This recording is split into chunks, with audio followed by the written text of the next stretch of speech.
The whispering shadows. Late one evening, in a small, forgotten village surrounded by dense woods, a young woman named Clara arrived at an old inn. The building groaned under the weight of years, its wooden beams twisted and blackened with age.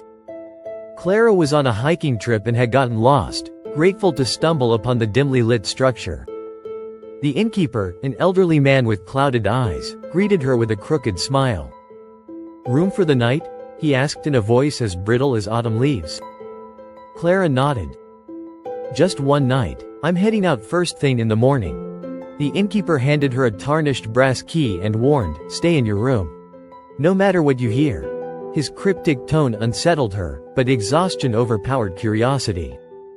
The room was cold and sparse, with faded wallpaper peeling off the walls and a single oil lamp casting flickering shadows.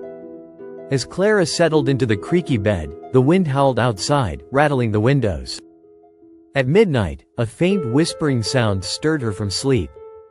At first, it seemed like the wind, but the whispers grew louder, distinctly human, and impossibly close.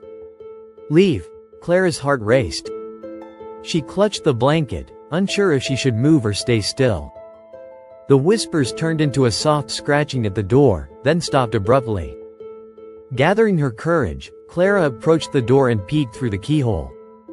On the other side, she saw nothing but darkness, impenetrable and deep. But as she stepped back, she realized her breath was visible, the room suddenly icy. Turning around, she froze. The shadows cast by the oil lamp were no longer stationary.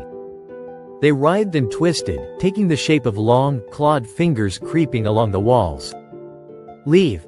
The voice hissed again, louder this time. Clara grabbed her bag and ran out of the room, down the stairs, and out into the cold night. Behind her, the whispers grew into anguished screams, echoing through the trees. She didn't stop running until dawn.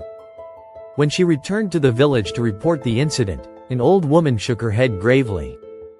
"That inn burned down 50 years ago. No one stays there. Except them." Clara's blood ran cold as she realized her belongings, her bag, her jacket, were still inside that haunted place.